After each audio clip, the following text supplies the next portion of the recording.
بسم الله الرحمن الرحيم.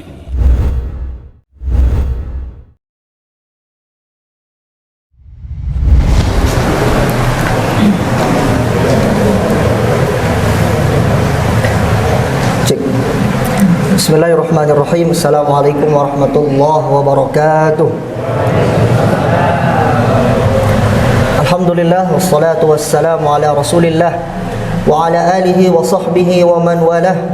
Wala haula wala quwwata illa billah. Amma ba'du. Allahumma salli wa sallim ala abdika wa rasulika Muhammad, ballagha ar-risalata wa adda al-amanata wa nasaha al-ummah wa tarakaha ala mahajjatil bayda ليلها كنهارها لا يزيغ عنها إلا كان من الهالكين فصلوات الله وسلامه عليه وعلى آله وصحبه ومن اهتدى بهديه واستنى بسنته إلى يوم الدين. أما بعد فيا أيها الحاضرون jamaah salat Isya dan salat tarawih yang semoga dirahmati oleh Allah Subhanahu wa taala. Alhamdulillah, hati kita masih dikuatkan oleh Allah Subhanahu wa taala untuk selalu melaksanakan ibadah yang wajib maupun yang sunnah. Yang wajib sekarang adalah salat Isya berjamaah, yang sunnahnya adalah salat tarawih secara berjamaah sebagai bentuk syiar Ramadan, sebagai bentuk syiar Islam, sebagai bentuk syiar bahwa kita adalah umat muslim yang bersatu, selalu berjamaah, selalu melaksanakan perintah-perintah yang wajib dan juga yang sunnah dengan bersama-sama. Oleh karenanya, ketika Allah masih memberikan kekuatan hati pada kita, memudahkan langkah kita menuju perintahnya, mensehatkan kita sehingga halangan apapun bisa kita terjang. Sekarang hujan, pahala akan lebih besar. Orang yang saum, puasa di Arab Saudi mungkin pahalanya lebih besar dibanding di Indonesia. Karena suhu di sana jauh lebih panas sehingga sabarnya jauh lebih besar dibanding orang Indonesia.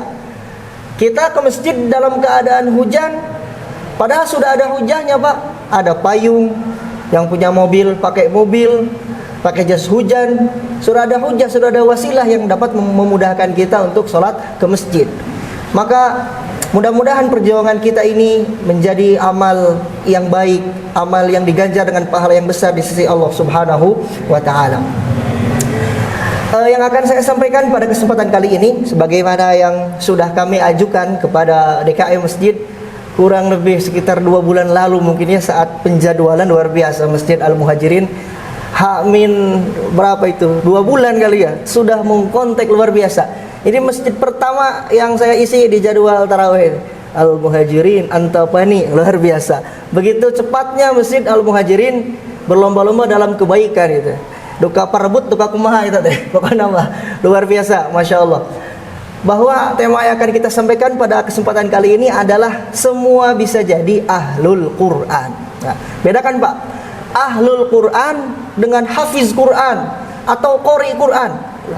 Jadi tidak setiap hafiz Quran itu ahlul Quran.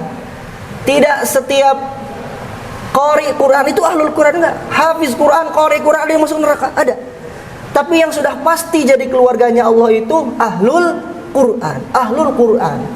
Sebagaimana sabda Rasulullah SAW, ahlul Quran, ahlullahi wa khassatuh. Ahlul Quran itu adalah keluarganya Allah dan orang-orang terpilih yang dipilih oleh Allah Subhanahu wa taala menjadi keluarganya. Siapa mereka ahlul Quran? Oke, kalau kita merujuk pada sebuah hadis, Bapak dan Ibu sekalian, ada sebuah hadis dari Rasulullah SAW yang mengatakan bahwa manusia yang terbaik itu adalah yang mempelajari Al-Quran dan mengajarkannya. Pernah dengar? Pernah ya? Apa bunyinya? Oh, banyak yang tahu ya. Tadinya yang tahu mau dikasih hadiah gitu. Tapi banyak yang tahu. Wa khairukum man ta'allamal Qur'ana wa 'allama. Santai we Pak, ceramah teh ulah serius-serius teh, enggak sana khutbah Jumat. Khairukum, sebaik-baik kalian, man ta'allamal Qur'an, siapa yang mempelajari Al-Qur'an dan mengajarkannya. Kita lihat dulu dari konteks ini. Manusia yang terbaik itu adalah yang belajar Al-Qur'an, Pak. Bukan yang hafiz Qur'an, tapi yang belajar wa 'allamahu dan mengajarkannya. Artinya setiap orang itu punya kesempatan yang sama buat menjadi manusia yang terbaik, buat menjadi keluarganya Allah Subhanahu wa taala. Tapi ada syaratnya. Semua berkesempatan ya, laki-laki, perempuan, ibu-ibu, bapak-bapak, anak-anak laki-laki, anak-anak perempuan, nenek-nenek, kakek-kakek, berapapun usia tak terbatas. Suku Indonesia, luar negeri, Inggris, Amerika, Arab Saudi, sama, semua punya kesempatan yang sama. Bukan berarti orang Arab lebih berhak jadi keluarga jadi ahlul Quran, enggak, semua sama. Khairukum, khairukum, sebaik-baik kalian semuanya. Allah tidak mengkhususkan, Rasulullah tidak mengkhususkan salah satu di antara kita. Tapi ada syaratnya. Man ta'allamal Qur'ana, siapa yang mempelajari Al-Qur'an wa 'allamahu, dan mengajarkannya. Ini dua syaratnya. Yang pertama mempelajari Al-Qur'an, yang kedua mengajarkannya. Kalau kita tidak bisa jadi golongan yang kedua, mengajarkan Al-Qur'an, karena keterbatasan ilmu kita, minimal apa yang harus kita lakukan berarti belajar Al-Qur'an. Nah, ini yang banyak dilupakan, belajar Al-Qur'an.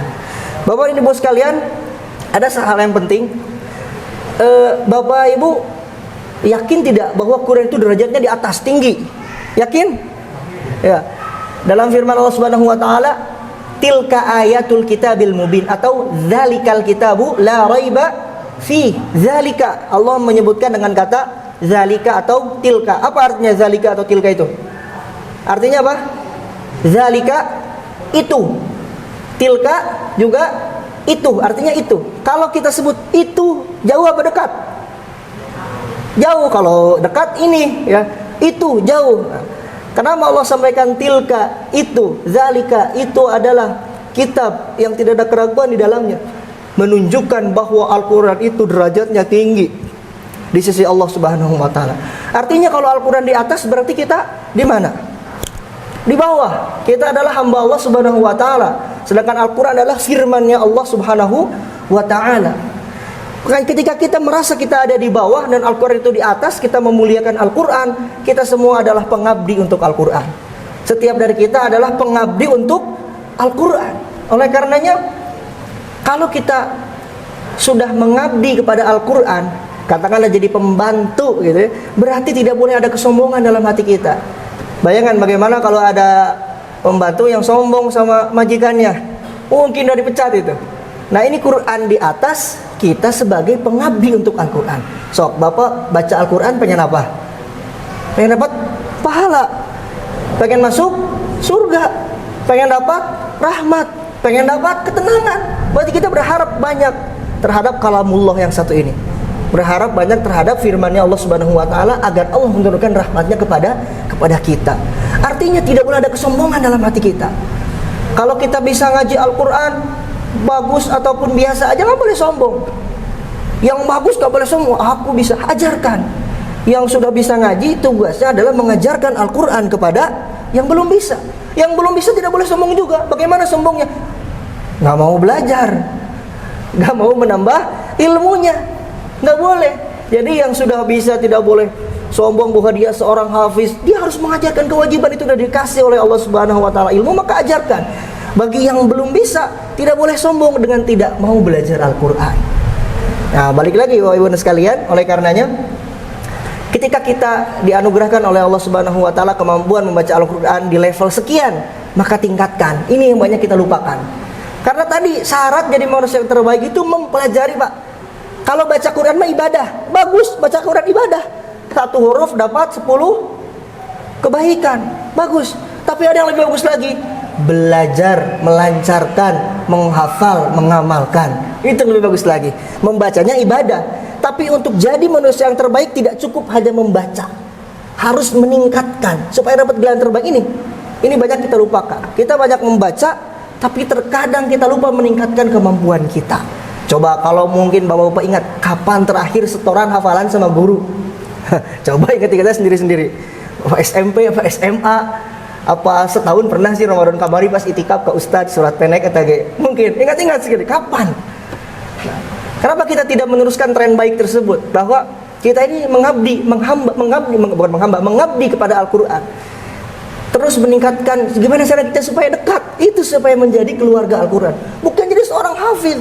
Seorang hafiz ya bagus gitu, Cuma untuk sampai seorang hafiz itu butuh proses. Nah, dari proses kita dari sampai jadi qari, sampai jadi hafiz, itu juga sama. Kita sudah menjadi manusia yang terbaik. Tapi ingat syaratnya tadi apa? Belajar terus dan meningkatkan kemampuan kita. Saya di Cicalengka. Saya dari Cicalengka, jauh juga lumayan. Di sana buka kelas tahsin. Itu surat Al-Haqqah, Pak. Tabat. Aki-aki tanya punten. Tabat cenah. Jadi Pak, tabat cenah. Tabat mentasydid, menahan sebentar, tabat. Itu banyak yang belum bisa. Artinya kita perlu berjuang loh. Kita perlu bertanya lagi kepada diri kita, di mana level kita dalam membaca Al-Quran, dalam menghafal Al-Quran, sehingga kita bisa terus belajar, menghilangkan rasa malu, rasa sombong, gengsi kita dihilangkan untuk kembali belajar Al-Quran, supaya kita bisa menjadi ahlul Quran, menjadi keluarganya Allah, menjadi manusia yang terbaik di sisi Allah Subhanahu wa Ta'ala dengan meningkatkan bacaan Al-Quran kita. Ya, semoga Allah Subhanahu wa Ta'ala memberikan rahmat, hikmahnya, pertolongannya, petunjuknya kepada kita semua, menguatkan hati kita untuk selalu beribadah, ya, terutama untuk meningkatkan kualitas membaca Al-Quran kita, kualitas hafalan kita, supaya kita menjadi manusia-manusia yang terbaik di sisi Allah Subhanahu wa Ta'ala. Mudah-mudahan bermanfaat. Wa sallallahu ala nabiyyina Muhammad wa akhiru da'wana alhamdulillahi rabbil alamin. Wassalamualaikum warahmatullahi wabarakatuh. Stop, tadi dulu dirapihkan, softnya diisi sampai yang kosong terlebih dahulu. Mudah-mudahan tarawih kita tidak cuma lelah, tapi dapat ampunan dan pahala dari Allah Subhanahu wa Ta'ala dengan mengikhlaskan niat.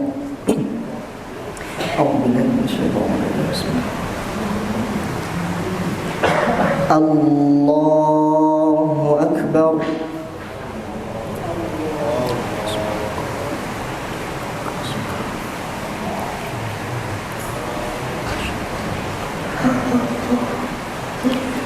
Bismillahirrahmanirrahim. Alhamdulillahi rabbil alamin. Ar-Rahmanir-Rahim. Maliki yawmiddin. Iyyaka na'budu wa iyyaka nasta'in. Ihdinas siratal mustaqim. Siratal ladzina an'amta 'alaihim ghairil maghdubi 'alaihim waladdallin.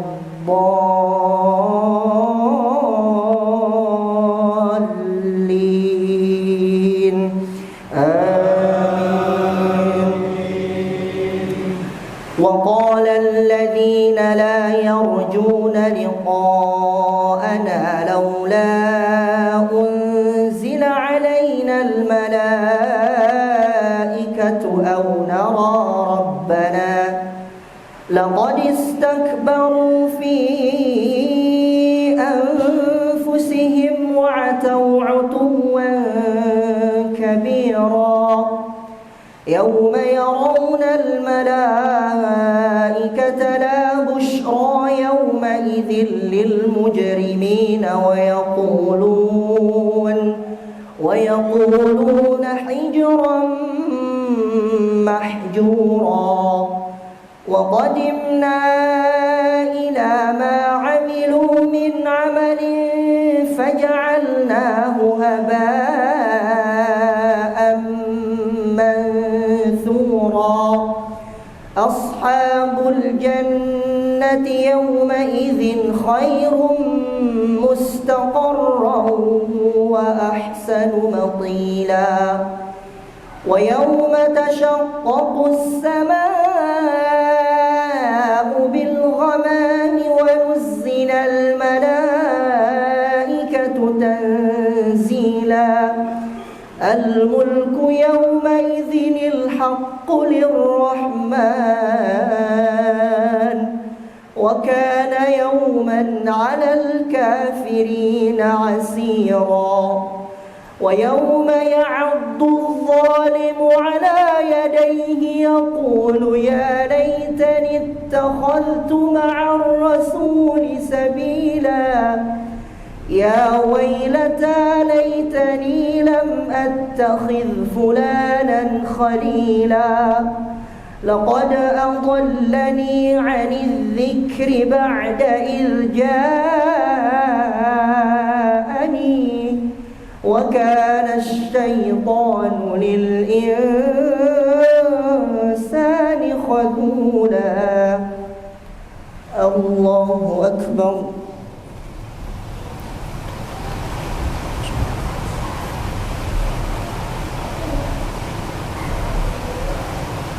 سمع الله لمن حمده.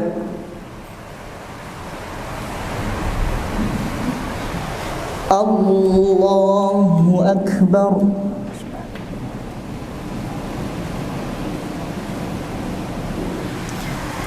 الله أكبر.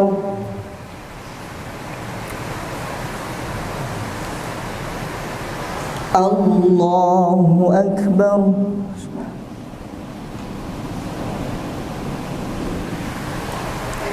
الله أكبر. بسم الله الرحمن الرحيم. الحمد لله رب العالمين الرحمن الرحيم مالك يوم الدين إياك نعبد وإياك نستعين اهدنا الصراط المستقيم صراط الذين أنعمت عليهم غير المغضوب عليهم ولا الضالين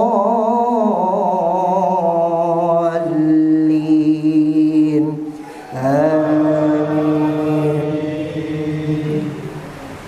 وقال الرسول يا رب إن قوم اتخذوا هذا القرآن مهجورا وكذلك جعلنا لكل نبي عدوا من المجرمين وكفى بربك هاديا ونصيرا.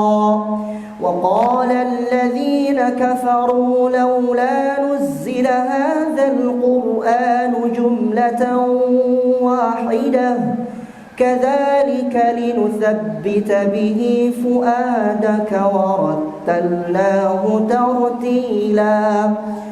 ولا يأتونك بمثل إلا جئناك بالحق وأحسن تفسيرا. الذين يحشرون على وجوههم إلى جهنم أولئك شر مكانا وأضل سبيلا. ولقد آتينا موسى الكتاب وجعلنا معه أخاه هارون وزيرا فقلنا اذهبا إلى القوم الذين كذبوا بآياتنا فدمرناهم تدميرا. وقوم نوح لما كذبوا الرسل أغرقناهم وجعلناهم للناس آية وأعتدنا للظالمين عذابا أليما. الله أكبر.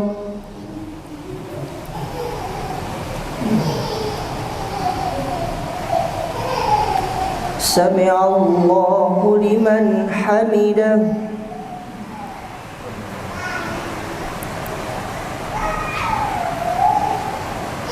الله أكبر.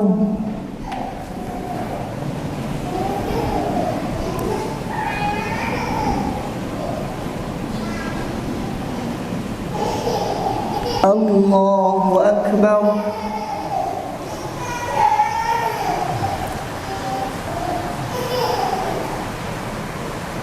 الله أكبر. ربنا Allahu Akbar. Tahiyat.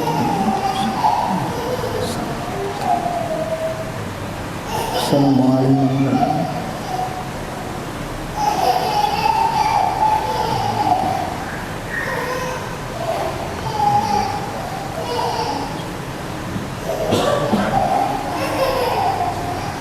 Assalamualaikum warahmatullahi. Assalamualaikum warahmatullahi. Istaqimu wa'tadilu.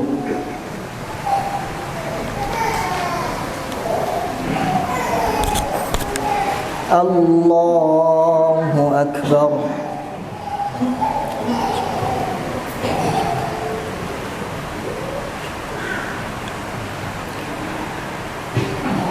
Bismillahirrahmanirrahim. Alhamdulillahi rabbil alamin. Ar-Rahmanir-Rahim. Maliki yaumiddin. Iyyaka na'budu wa iyyaka nasta'in. اهدنا الصراط المستقيم صراط الذين أنعمت عليهم غير المغضوب عليهم ولا الضالين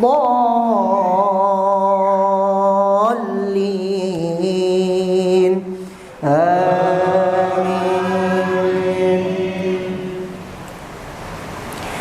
وعادا وثمود وأصحاب الرس وقرونا بين ذلك كثيرا وكلا ضربنا له الأمثال وكلا تبرنا تتبيرا.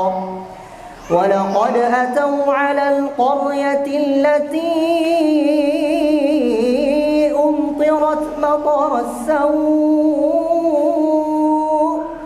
أفلم يكونوا يرونها بل كانوا لا يرجون نشورا. وإذا رأوك إن يتخذونك إلا هزوا أهذا الذي بعث الله رسولا إن كاد ليضلنا عن آلهتنا لولا أن صبرنا عليها وسوف يعلمون حين يرون العذاب من أضل سبيلا. أرأيت من اتخذ إلهه هواه أفأنت تكون عليه وكيلا أم تحسب أن أكثرهم يسمعون أو يعقلون إن هم إلا كالأنعام بل هم أضل سبيلا. ألم تر إلى ربك كيف مد الظل ولو شاء لجعله ساكنا ثم جعلنا الشمس عليه دليلا ثم قبضناه إلينا قبضا يسيرا. وهو الذي جعل لكم الليل لباسا والنوم سباتا وجعل النهار نشورا. وهو الذي أرسل الرياح بشرا بين يدي رحمته وأنزلنا من السماء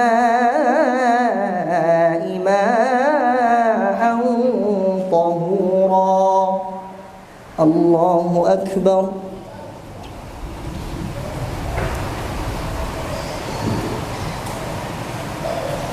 سمع الله لمن حمده.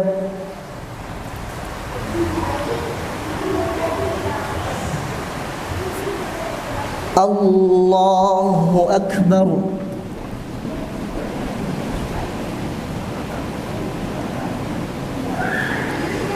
Allahu Akbar.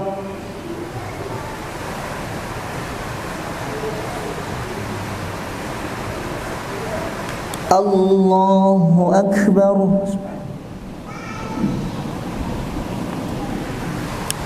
Allahu Akbar.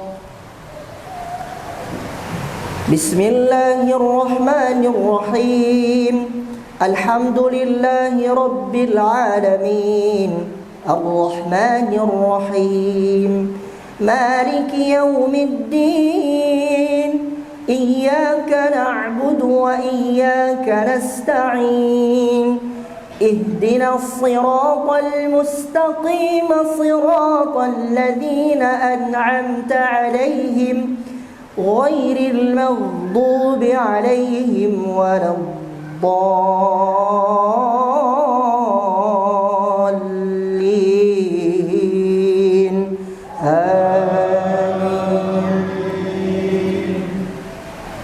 لنحيي به بلدة ميتا ونسقيه مما خلقنا أنعاما وأناسيا كثيرا ولقد صرفناه بينهم ليذكروا فأبى أكثر الناس إلا كفورا ولو شئنا لبعثنا في كل قرية نذيرا فلا تطع الكافرين وجاهدهم به جهادا كبيرا وهو الذي مرج البحرين هذا عذب فرات وهذا ملح أجاج وجعل بينهما برزخا وحجرا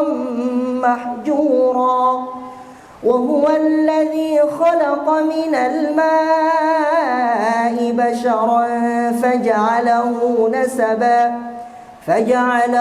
نسبا وصهرا وكان ربك قديرا ويعبدون من دون الله ما لا ينفعهم ولا يضرهم وكان الكافر على ربه ظهيرا. الله أكبر.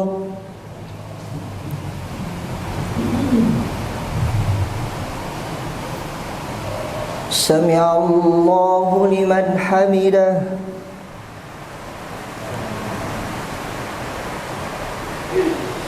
الله أكبر.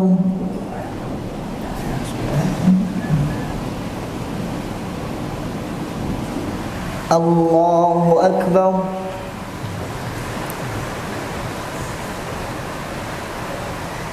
الله أكبر.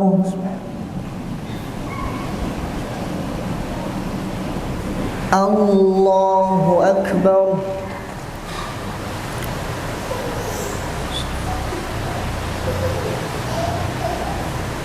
السلام عليكم.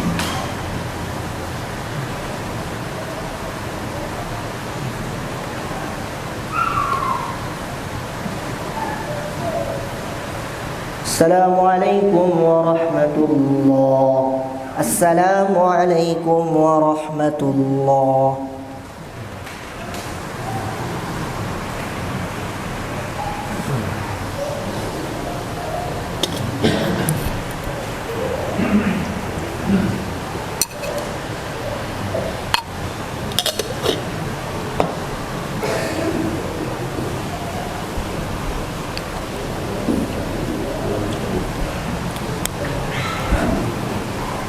استووا واعتدلوا. صلاة سنة التراويح ركعتين جامعة رحمكم الله.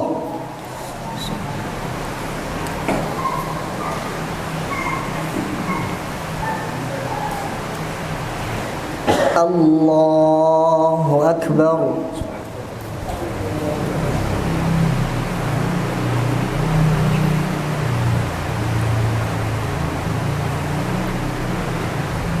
بسم الله الرحمن الرحيم.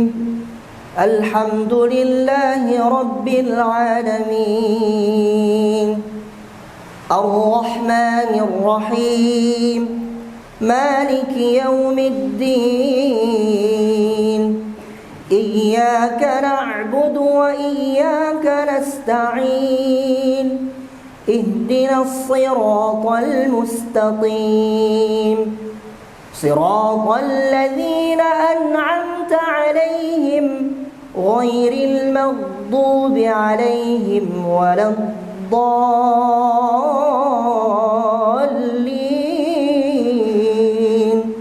آمين. وما أرسلناك إلا مبشرا ونذيرا قل ما أسألكم عليه من أجر إلا من شاء أن يتخذ إلى ربه سبيلا وتوكل على الحي الذي لا يموت وسبح بحمده وكفى به بذنوب عباده خبيرا الذي خلق السماوات والأرض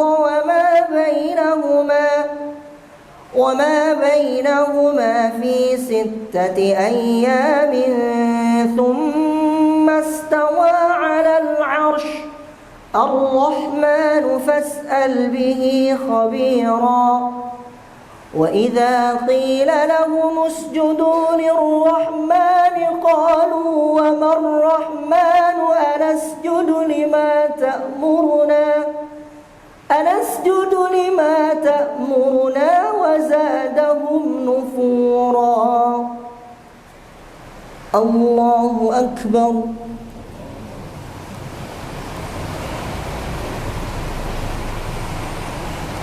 سمع الله لمن حمده.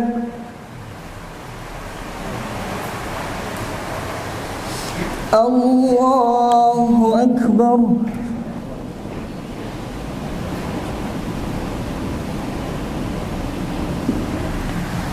الله أكبر.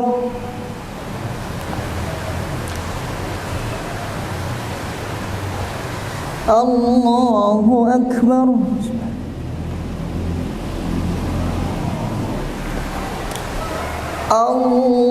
الله أكبر.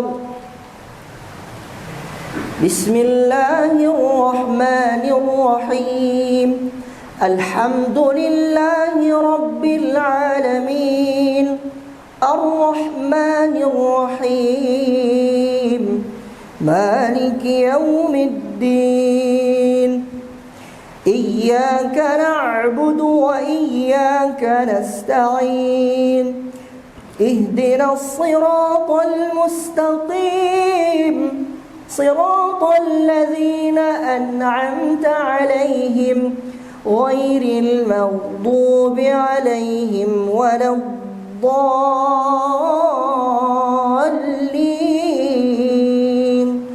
آمين.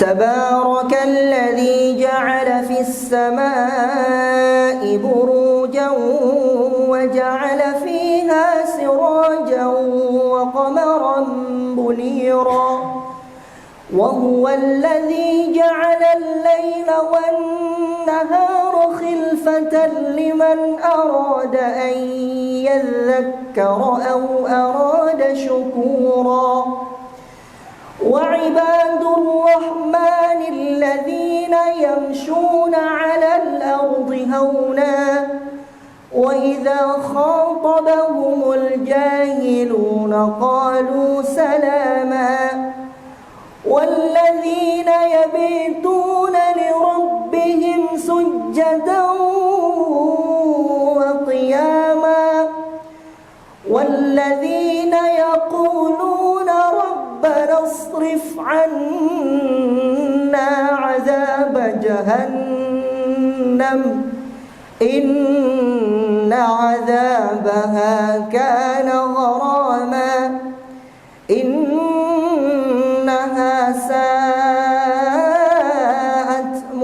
مستقرا ومقاما والذين إذا أنفقوا لم يسرفوا ولم يقتروا وكان بين ذلك قواما الله أكبر.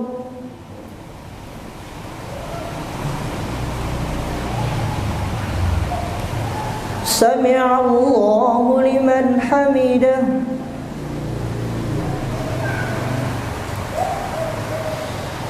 الله أكبر.